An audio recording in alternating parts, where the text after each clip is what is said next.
से हम लोग कैलकुलस को स्टार्ट करते हैं। क्लियर? ज्वाइन होइए फास्ट में, अगर कुछ है इधर उधर की बाकी बातें तो करके ज्वाइन होइए फटाफट।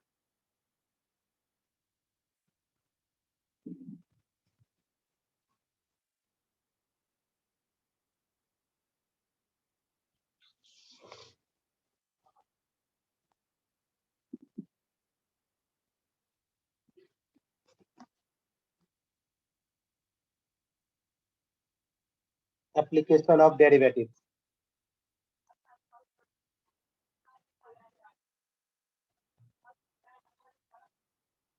Application of derivatives.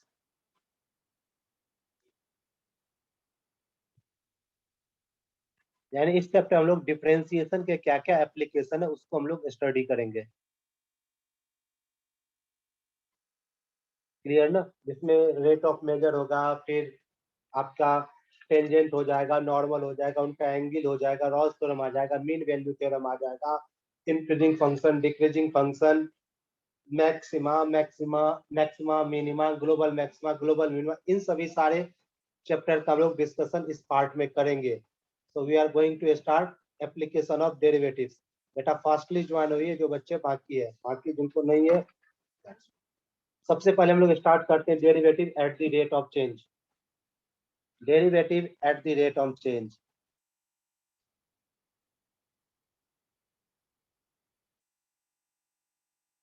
Eight the rate of change. देखिए at the rate of change जहां भी लगा मिले, समझिए वो टाइम के रिस्पेक्ट में डिफरेंशिएट हो रहा है। किसके रिस्पेक्ट में डिफरेंशिएट हो रहा है? टाइम के रिस्पेक्ट में डिफरेंशिएट हो रहा है। यानी हमें dy अपॉन dt समझ लीजिए या dx अपॉन dt समझ लीजिए। जब भी आप देखिए डिफरेंशिएशन क्या होता है, इन जनरल डिफरेंशिएशन क्या होता है?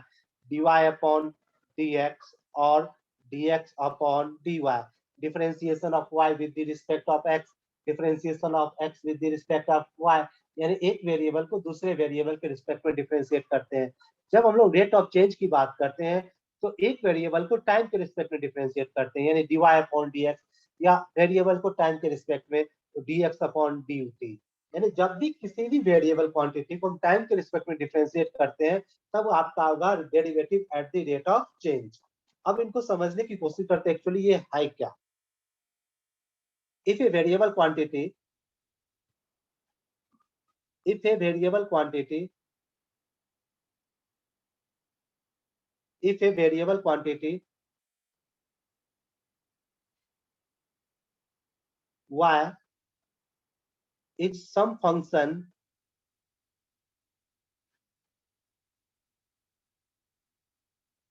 of time t, some function of time t, that is y is equal to ft, that is y is equal to ft, then a small change, then a small change in time delta t has a corresponding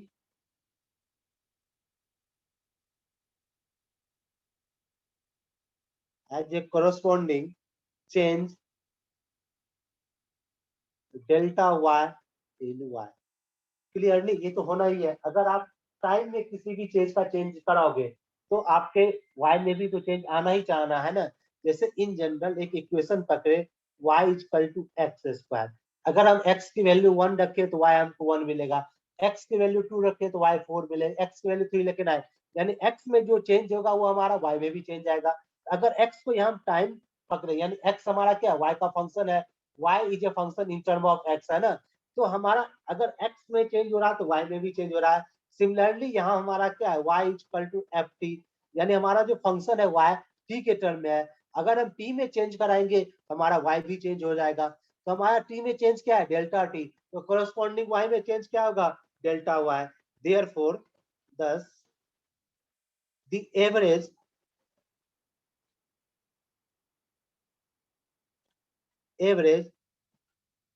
rate of change equals to del y upon del t। Average अगर निकालते हो तो total upon divide तो हमें करना पड़ता है ना। अब यहीं पे अगर del T tends to zero हो जाता है, अगर सपोज करो del T tends to zero हो गया, तो क्या बन जाएगा आपका limit del T tends to zero del Y upon del T, इसी को हम लोग बोलते हैं D Y upon D T. Such type of quantity is known as D Y upon D T. Clear ना? ये कॉन्सेप्ट है D Y upon D T का, यानी D Y upon D T change और in any variable with respect of time. Time के respect में जब भी चेंजेज आएगा that is rate of change. बताइए, यहां तक किसी को कोई डाउट है तो बेटा पूछिए। यहां से हम लोग एप्लीकेशन ऑफ डेरिवेटिव्स को अब स्टार्ट करने जा रहे हैं। तो जब भी आपका चेंज होगा विथ रिस्पेक्ट ऑफ टाइम ही किसी चीज में चेंजेज आता है। ये आप पर्सनल लाइफ में भी डे बाय डे इंसान टाइम के हिसाब से ही चेंज होता है। अगर एक एग्जांपल रखें हम यहाँ पे, एग्जांपल ये है, if volume equal to 4/3 pi R cube, at what rate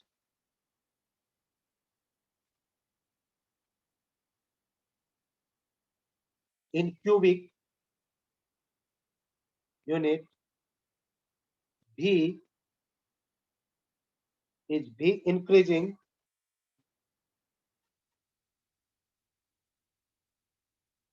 when R equals to 10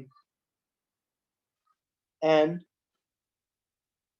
dr upon dt equals to 0.01। यानी हमसे क्या पूछ रहा है, dv अपॉन dt की वैल्यू आपसे पूछा जा रहा है। आपसे dv अपॉन dt की वैल्यू पूछा जा रहा है। वॉल्यूम दिया गया आपका 4/3 pi R cube. At what rate in cubic unit V is increasing when R equals to 10। तो हमने आपको स्टार्टिंग में बताया जब भी आपको रेट ऑफ चेंज की बात करें तो किसके रिस्पेक्ट में डिफरेंशिएट होगा बेटा, टाइम के रिस्पेक्ट में। आपको क्या वॉल्यूम दिया v equal to 4/3 pi R cube, यहाँ आपका dv बाई dt क्या हो जाएगा बेटा, 4/3 पाई आर क्यूब का differentiation 3r square with respect of time ना, तो dr बाई dt आपका मल्टीप्लीकेशन होगा with the help of partial differentiation. अब देखिए 4/3 इंटू पाई इंटू 3, आर की वैल्यू क्या है 10, 10 का whole square, D R value क्या है 0.01। तो 4/3 into pi into 3 into 100 into 1/100, ये कैंसिल ये कैंसिल, आंसर इज 4 पाई। समझ गए? तो volume increasing at the rate of 4 pi cubic unit per unit. Clear? इस तरह के क्वेश्चन को बेटा इसी तरह हम लोग सॉल्व करते हैं। बताइए किसी को कोई डाउट है तो बेटा पूछिए फिर से। Next question is side of an equilateral triangle, sides of an equilateral triangle expands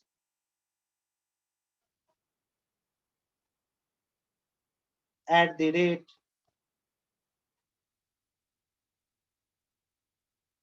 2 centimeter per second,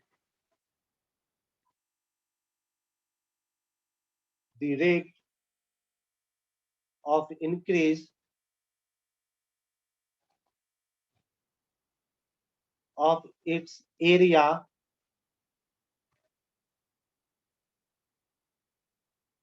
when its side is 10 centimeter। Solve कीजिए बेटा।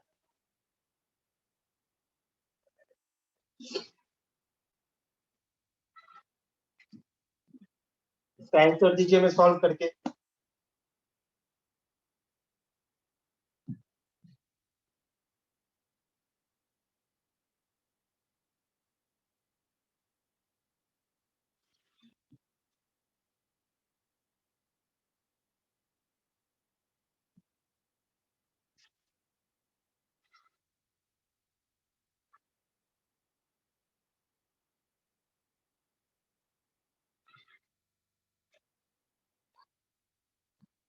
आगे आंसर बेटा सभी से क्या करा question, sides of an equilateral triangle expand at the rate of 2 centimetre per second, the rate of increase of its area when each side is 10 centimetre.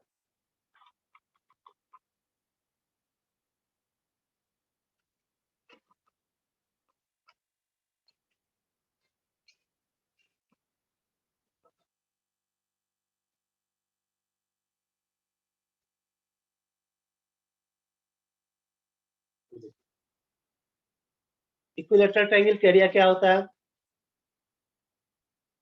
√3/4 are square x square. क्या पूछ रहा है, the sides of equilateral triangle expand at the rate of 2 centimetre पर second, area यानी DA by DT हमें find करना है, ये ना वी हैव टू फाइंड, क्या करना है, डीए बाय डीटी हमें फाइंड करना है, गिवन है DR by DX by DT हमें गिवन है, क्लियर ना। अब देखिए डीए बाय डीटी क्या होगा, √3/4 into 2x into dx by dt, simple सा कॉन्सेप्ट है। √3/4 इंटू 2x क्या है 10 सेंटीमीटर, dx बाय dt क्या है 2 है, 2 2 2 cancel, it means answer is 10√3। बता बेटा, इस तरह के सिंपल क्वेश्चन आते हैं, ज्यादा क्वेश्चन इसमें टफ नहीं आते हैं, बस आप अगर पहचान लो आपको पॉइंट क्या करना है और डाटा क्या गिवन है, इन्हीं सब चीजों पे क्वेश्चन चलता है।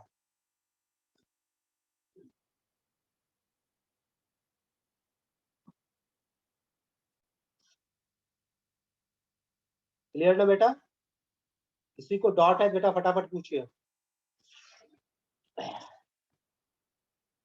Next question is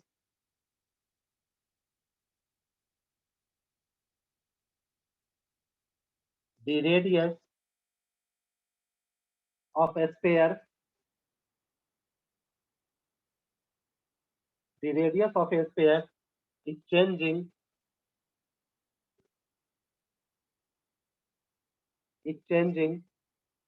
at the rate of 0.1 centimeter per second. The rate of change, the rate of change of its surface area,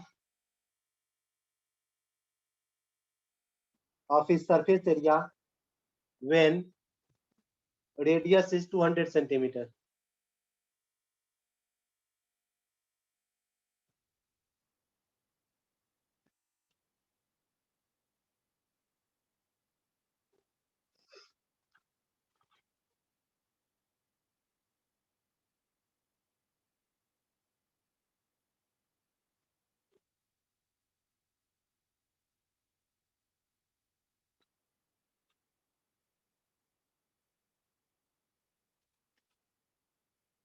बताइए आंसर फटाफट बेटा।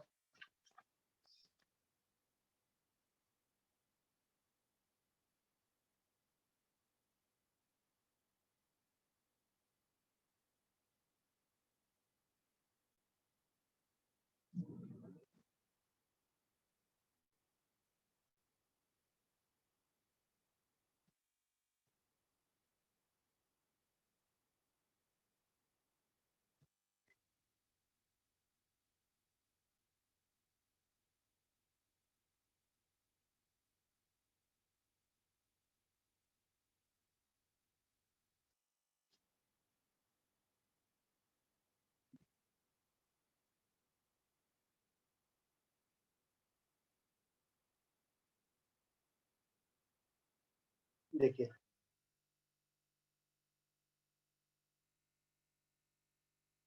the radius of a sphere is changing at the rate of equal, then the rate of change of surface area क्या होता है sphere का, 4πr² ये होता है, तो ds बाय dt क्या हो जाएगा 4π इंटू आर स्क्वायर का 2r into dr by dt, और dr बाय dt आपका क्या गिवन है 0.1 आपको गिवन है, ये हो जाएगा 4π इंटू आर, रेडियस क्या दिया हुआ है 200 इंटू dr/dt क्या दिया हुआ है 0.1।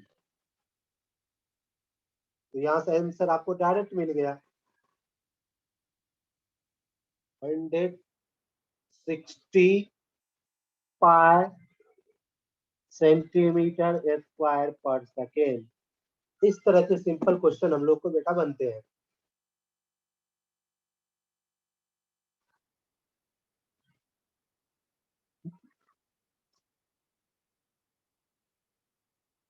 अगर डॉट है पूछिए बेटा कोई। Next question, the surface area, the surface area of a cube is increasing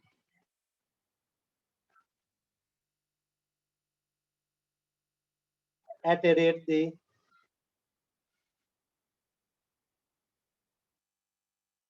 2 centimeter square per second when its age is 90 centimeter, then the volume is increasing at the rate of।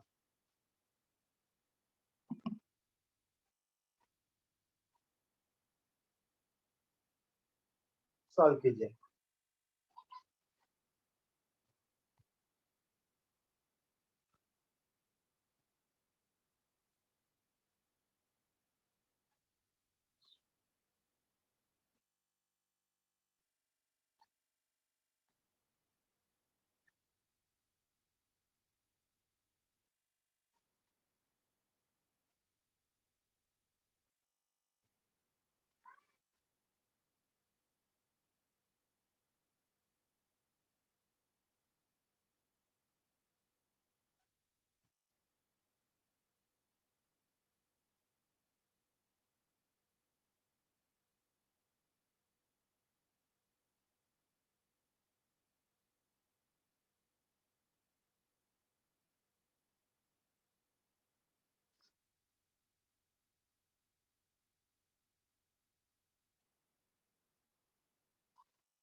आ गया बेटा answer.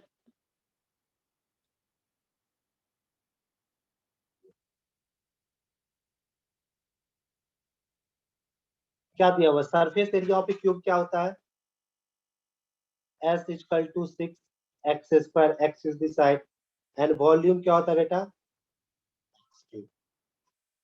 अब निकालिए यहाँ पे ds by dt क्या हो जाएगा 12x into dx by dt, और dv बाय dt क्या हो जाएगा 3x square dx by dt। ये तो आ गया।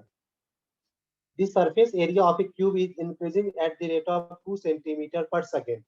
यानी सरफेस एरिया हमारे पास क्या दिया हुआ है 2 सेंटीमीटर पर सेकेंड, यानी ds बाय dt इक्वल टू 2 ना, 2 equal to 12x dx by dt। It means dx by dt is equal to 1 by 6x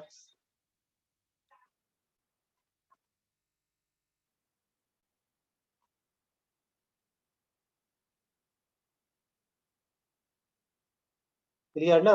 यहाँ से तो हमें अब x की वैल्यू 90 सेंटीमीटर दिया हुआ है, हमें फाइंड क्या करना है dt बाय dt। तो देखिए 3x क्या दिया हुआ 90 सेंटीमीटर, 90 इंटू 90, और dx बाय dt हम लोग क्या निकाले 1/6x से क्या होगा 90, ये कैंसिल ये कैंसिल, 3 इंटू 2 6 यानी 45 सेंटीमीटर क्यूब। किसी को डॉट है बेटा पूछ लीजिए। क्वेश्चन में जो डाटा दिया गया है उसी डाटा से आप काम कीजिए, वो आपके लिए सफिशियंट है। इन सब सिचुएशन में क्वेश्चन को पढ़िए, समझिए क्वेश्चन क्या कह रहा है। क्वेश्चन देखो, क्वेश्चन बेटा क्लियरली बोल रहा है, this surface area of a cube is increasing at the rate of 2 centimetre. तो सरफेस एरिया आपका क्या होता है, एस के टर्म में। यानी आपको डाटा जो दिया गया है वो नोट कर लीजिए, ds बाय dt दिया गया है 2 centimetre per square and the edge is 90 centimetre. Edge को हम लोग x माने हैं, x इक्वल टू 90 दिया हुआ है। अब पूछा गया then the volume is increasing at the rate of, तो surface area S equal to 6x square हो गया और volume V equal to R cube होता है, तुमने x माना है ना, ये हो गया। तो ds by d t 12x dx by d t, ds by d t equal to 12x dx by d t and dv by d t equal to 3x square dx by d t. हमें find क्या करना है, dv by d t, volume में पूछा है, find करना है dv by d T और हमें क्या गिवन है, ds बाई डी टी। तो ds बाई डी टी हमने 2 डाला, यहाँ से हमें dx बाई डी टी की वैल्यू मिली, dx बाई डी टी हमें मिलेगा 1 बाय 6x, करेक्ट। अब dv बाई डी टी को हमने डिफरेंशिएट क्या आया था, 3x square dx by d t. तो यहाँ पे dx बाई डी टी की वैल्यू रख दिए, आंसर आया 45 सेंटीमीटर पर क्यूब। क्लियर, और कोई डाउट है पूछिए।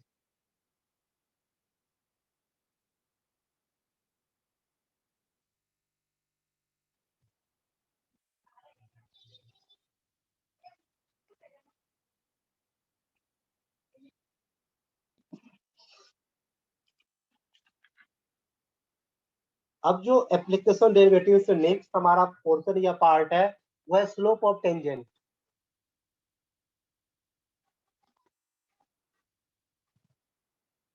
Slope of tangent and normal equation of, अब आप कोऑर्डिनेट ज्योमेट्री में टेंजेंट और नॉर्मल बहुत सारे पढ़ चुके हो, सबके लिए अलग अलग फॉर्मूला भी हमने दिया है। अब उन सब फॉर्मूले को एक जनरल फॉर्मूला, उन सभी क्वेश्चन को हम लोग एप्लीकेशन डेरिवेटिव्स के हेल्प से भी सॉल्व कर सकते हैं। अगर कोऑर्डिनेट का फॉर्मूला भूल गए हैं तो यहाँ पे देख लीजिए, let y equal to fx be a continuous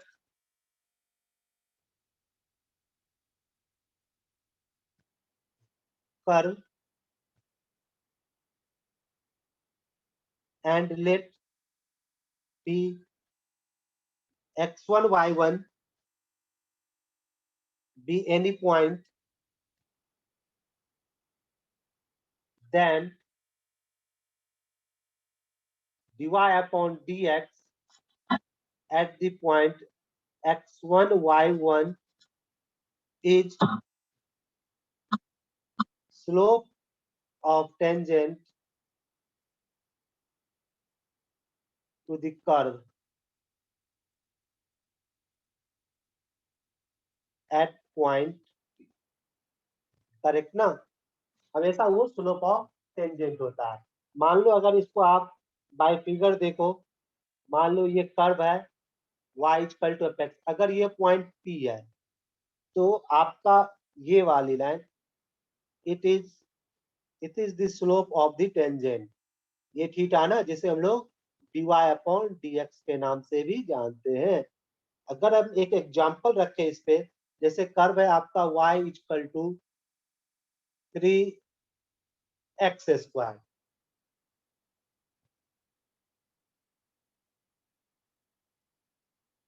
तो y equal to 3x square at the point 1 3, आपसे पूछा गया स्लोप ऑफ टेंजेंट क्या होगी, at the point 1 3 slope of tangent क्या होगी। हम क्या फाइंड करेंगे, dy upon dx equal to 6x, यही ना। तो स्लोप ऑफ टेंजेंट यहाँ क्या होगा, 6 इंटू एक्स की वैल्यू क्या है 1, x1 y1 1, तो ये हो जाएगा 6। क्लियरली ना, it means in other words we can show that dy upon dx is the slope of tangent at the point P, is also known as in coordinate geometry is tan theta equal to slope of tangent।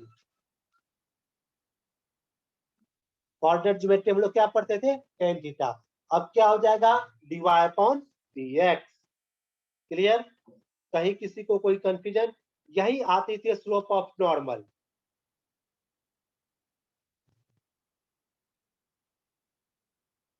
Slope of normal always होता है -1 upon slope of tangent, -1 upon slope of tangent, यानी -1 upon dy upon dx, या हम लोग ऐसे ही बोल सकते हैं -dx upon dy at the point x1 y1। ये आपका स्लोप ऑफ टेंजेंट है और स्लोप ऑफ नॉर्मल है। कोऑर्डिनेट ज्योमेट्री में हम लोग स्लोप ऑफ टेंजेंट यानी m equal to tan theta पढ़ते थे ना, याद आया? यहाँ डायरेक्ट डिफरेंशिएट कर लो, क्लियर। इसमें तो किसी कोई प्रॉब्लम नहीं होनी चाहिए। हम सभी को पता है टेंजेंट और नॉर्मल एक दूसरे पे परपेंडिकुलर होता है। अगर ये टेंजेंट है, ये वाली लाइन आपकी नॉर्मल हो जाएगी, ये क्या हो जाएगा बेटा? परपेंडिकुलर। लेकिन अगर ये आपका थीटा है और ये आपका 90 डिग्री है, तो एंगल नेचुरली क्या हो जाएगा बेटा? 90 माइनस थीटा ही हो जाएगा ना, naturally 90 minus theta. It mean अगर टेन होगा तो वो कॉट होगा, कॉट होगा तो 1/10 हो जाएगा। इसीलिए slope of tangent into slope of normal, दोनों की प्रोडक्ट क्या होती है? -1। इन बातों का ध्यान रखिएगा। यही पे एक टर्म आता है equation of tangent and equation of normal, वो भी देख ही लेते हैं।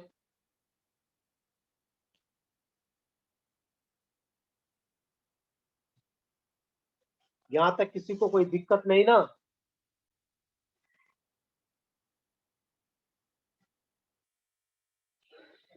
Equation of tangent,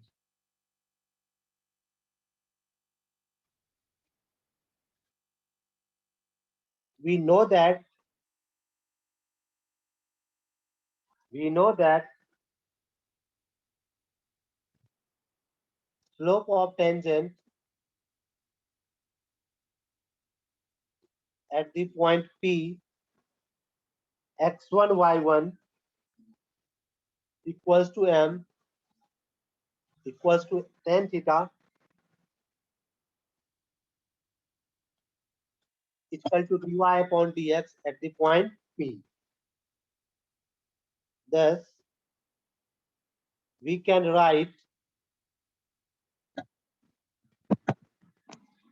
equation of tangent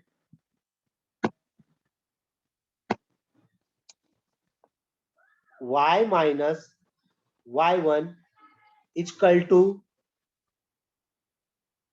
m, यानी क्या हो जाएगा? dy upon dx into x minus x1, clearly ना? y minus y1 upon x minus x1 is equal to dy upon dx। ये आपका इक्वेशन ऑफ टेंजेंट आ गया। अगर आपसे अब कोई पूछा जाए इक्वेशन ऑफ नॉर्मल क्या होगा बेटा यहाँ पे, तो नॉर्मल का स्लोप क्या होता है? माइनस dx by dy है ना। Therefore equation of normal at point P x1 y1 क्या हो जाएगा? y minus y1 is equal to minus of dx upon dy into x minus x1, y minus y1 upon x minus x1 minus of dx upon dy at the point P, at the point P x1 y1। ये slope equation of normal हो गया। ये equation of tangent आपका, और ये equation of normal. ये coordinate geometry आप सभी कर्व के अलग अलग पढ़ते थे, सर्किल में अलग, इलिप्स में अलग, पैराबोला में अलग, हाइपरबोला में अलग। तो यहाँ पर बस एक ही चलेगा, इक्वेशन ऑफ एनी कर्व जो भी हो, और उनकी इक्वेशन ऑफ टेंजेंट किसी भी कर्व की हो जाएगी y minus y1 equal to dy upon dx into x minus x1, जहां dy अपॉन dx क्या है? आपका स्लोप ऑफ टेंजेंट है। नॉर्मल क्या हो जाता है बेटा? y minus y1 equal to m, यहाँ स्लोप ऑफ नॉर्मल क्या हो जाएगा? Minus of dx upon dy। Clear? किसी को कोई डाउट है बेटा पूछिए।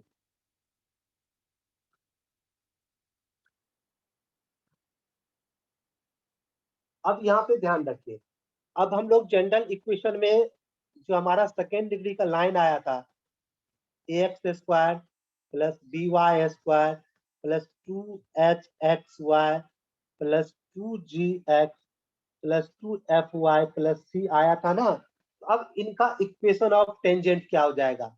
इनका इक्वेशन ऑफ टेंजेंट हो जाएगा, देखिए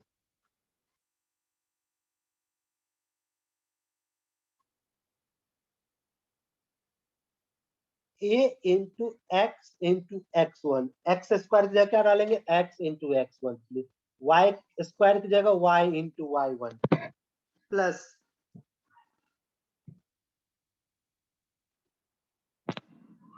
h into xy1 plus x1y1 plus g into x plus x1 plus f into y plus y1 plus c equals to 0। तो हमेशा आपको क्या रिमेम्बर करना है? हमें इक्वेशन में एक्स स्क्वायर की जगह रिप्लेस करेंगे x into x1, Y square की जगह रिप्लेस करेंगे y इंटू y1, x की जगह रिप्लेस करोगे आप या इन एक्स वाई की जगह आप रिप्लेस कर दोगे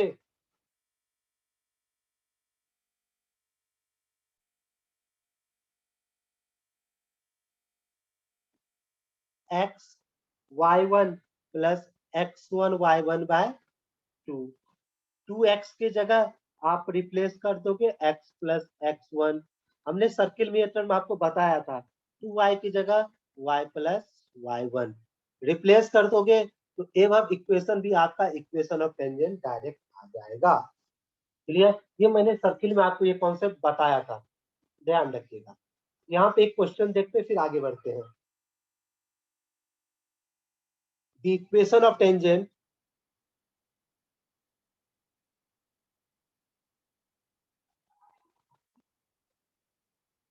to the curve x square plus y square is equal to 25 is parallel to line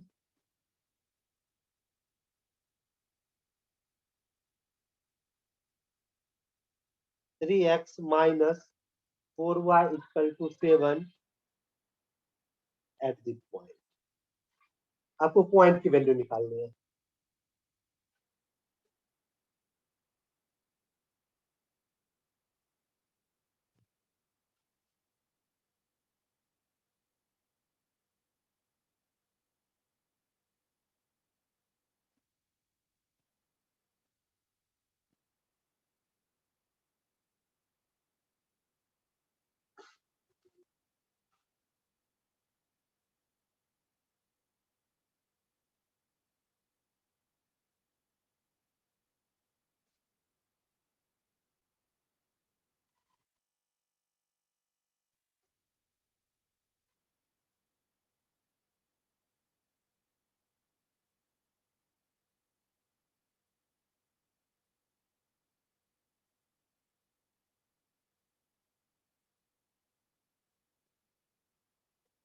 देखिए बेटा, अगर पॉइंट हम लोग कंसीडर करें,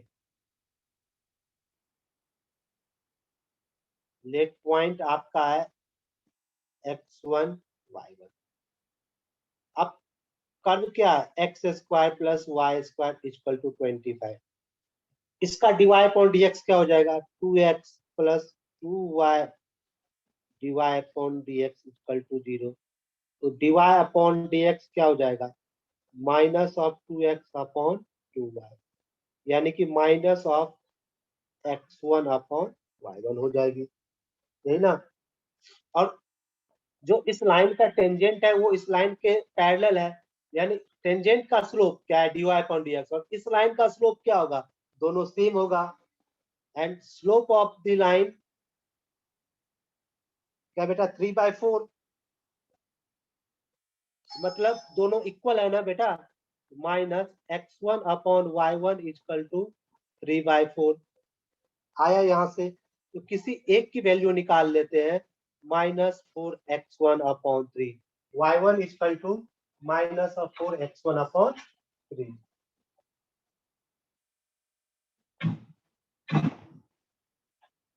क्लियर ना? अब y1 की वैल्यू हम लोग कर्व में डाल देते हैं। क्या करते हैं, y1 की वैल्यू हम लोग कर्व में डाल देते हैं। तो हमारे पास इक्वेशन हो जाएगा एक्स स्क्वायर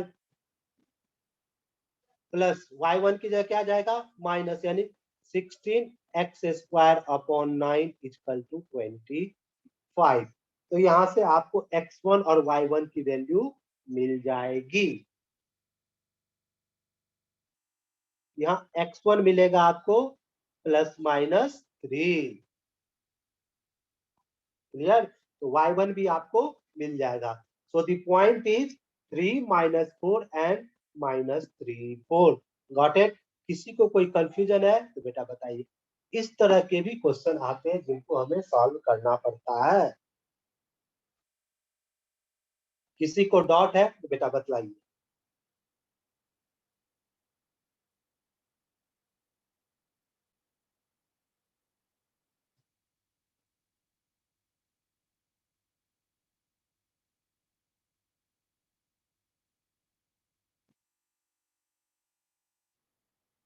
एनीवन, किसी को बेटा कोई डाउट है बताइए।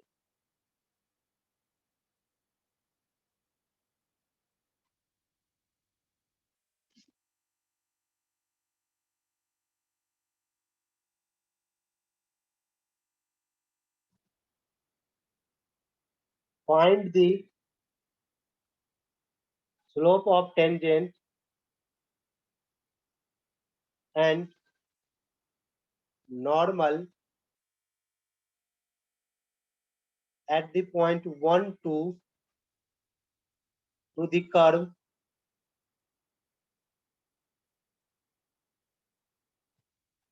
y square equal to 4x। Solve कीजिए इनको। Find the slope of tangent and normal at the point 1 2।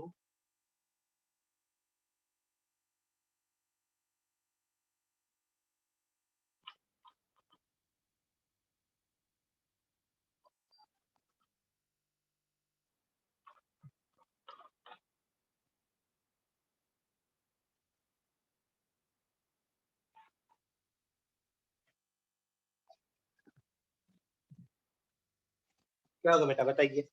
हम इनका स्लोप निकाले सबसे पहले क्या करना पड़ेगा, डिफरेंशिएट हमें करना पड़ेगा।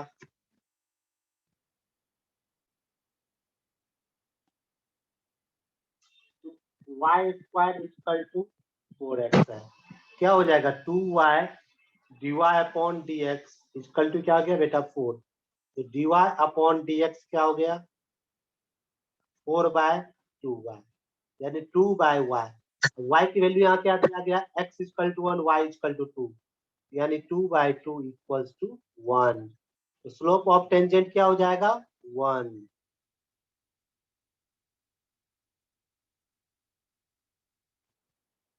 तो स्लोप ऑफ नॉर्मल क्या हो जाएगा बेटा -1।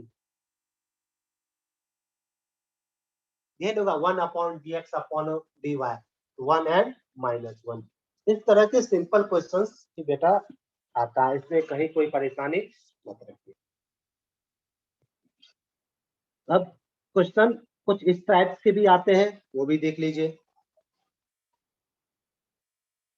Find the equation of tangent and normal to the curve x square plus y square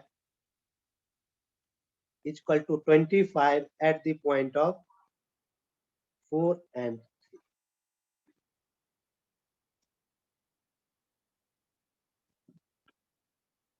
solve कीजिए।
आ गया बेटा आंसर? डिफरेंशिएट कीजिए।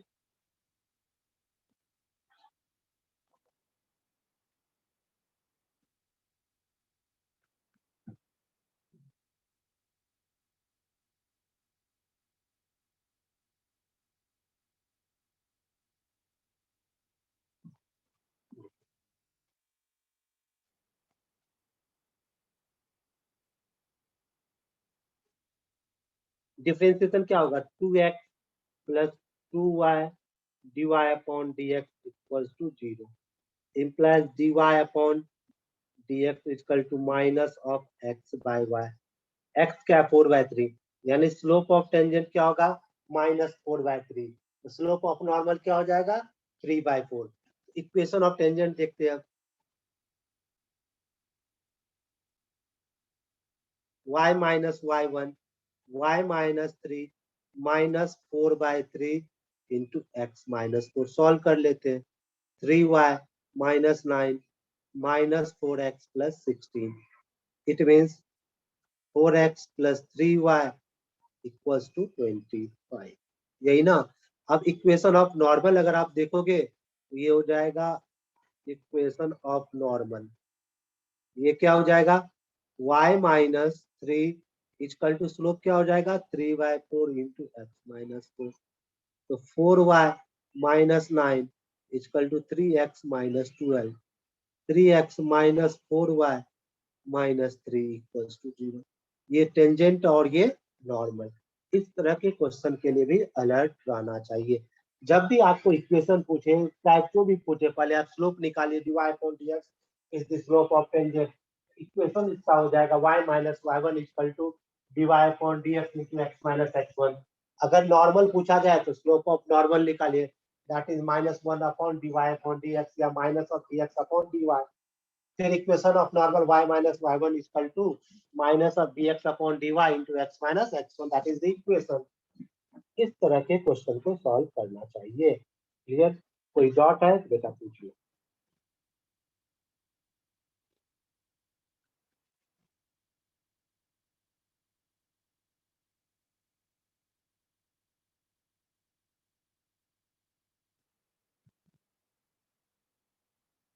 The slope of the tangent to the curve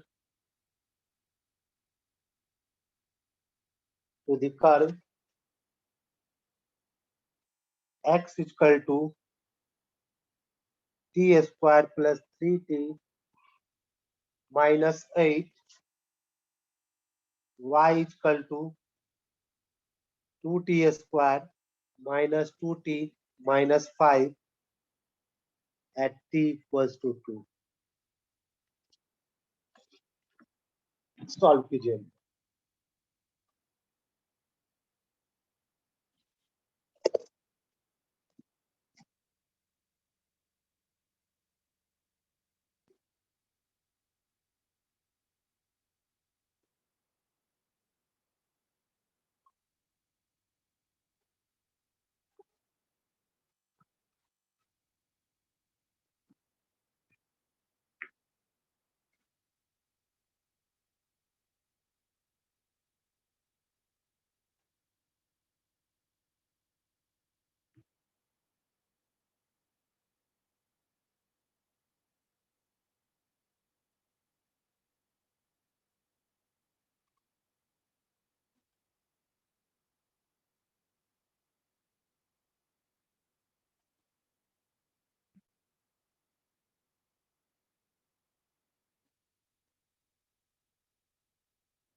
देखिए सबको हमें slope of tangent dy upon dx चाहिए, लेकिन यहाँ पैरामीटर t है।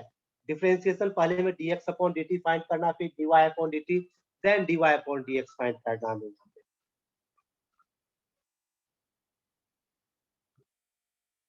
जो पैरामीट्रिक डिफरेंशिएशन है, x equal to t square plus 3t minus 8। यहाँ बेटा dx अपॉन dt हो जाएगा 2t प्लस 3। क्लियर? और y आपका दिया गया है 2t² माइनस 2t माइनस 5। यहाँ dy अपॉन dt आ जाएगा 4t माइनस 2। क्लियर। अब आपका dy अपॉन dx क्या हो जाएगा बेटा? dy upon dt upon dx upon dt। ये हो जाएगा 4t minus 2 upon 2t plus 3। Clear. अब t आपका क्या दिया? 2 ना। 4 into 2 minus 2 upon 2 into 2 plus 3। 8 minus 2 by 4 plus 3 यानी 6 by 7। Clear. The slope of tangent is 6 by 7।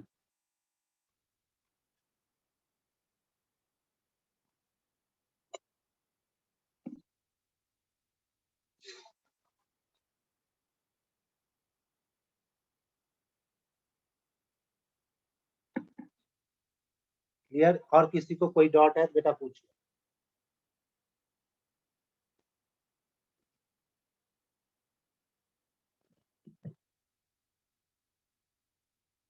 Question simple था, पैरामेट्रिक डिफरेंशिएशन केवल करना था अपने को।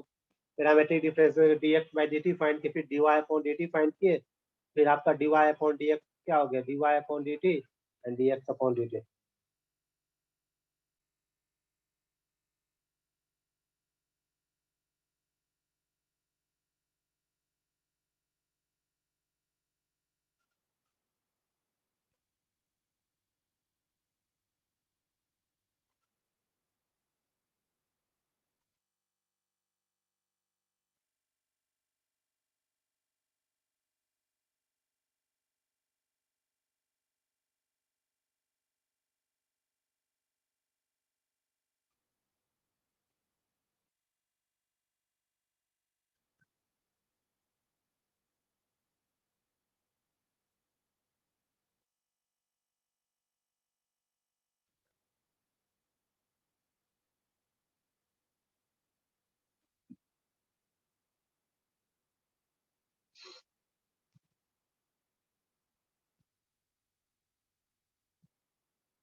नेक्स्ट क्वेश्चन इज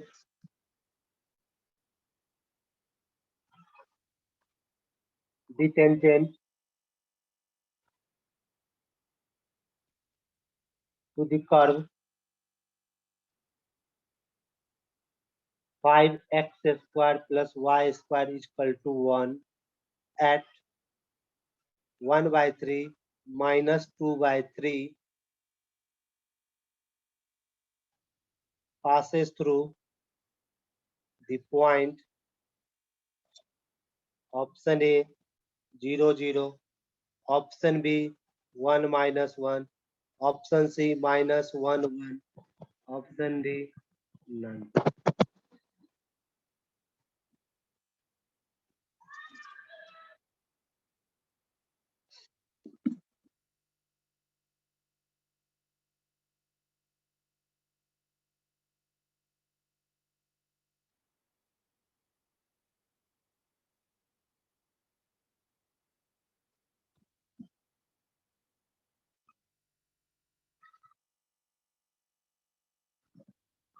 आगे आंसर बेटा।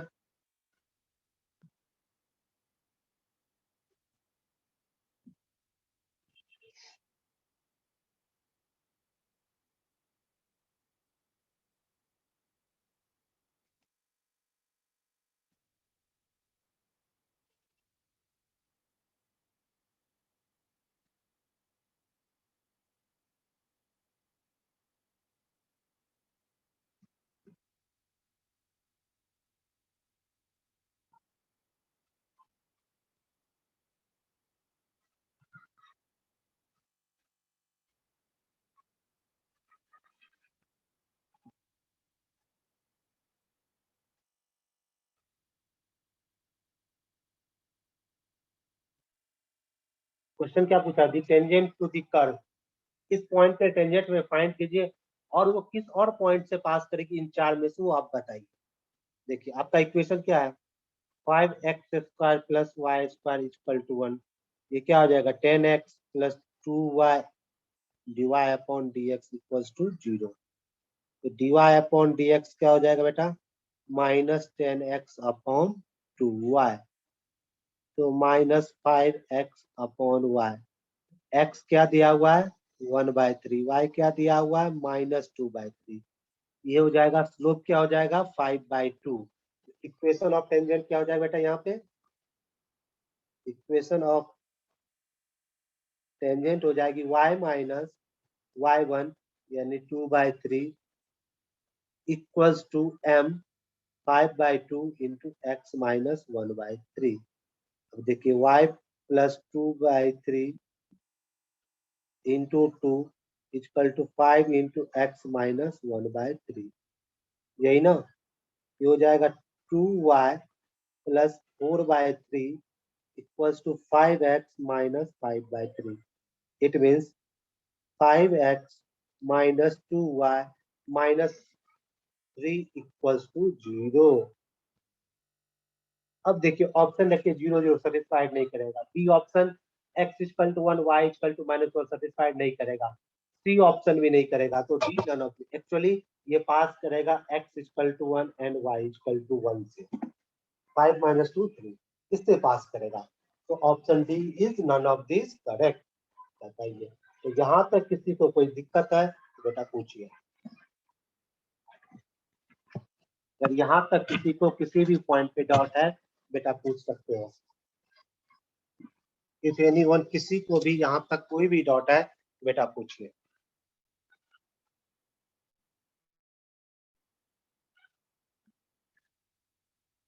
कोई भी अगर आज मैंने एप्लीकेशन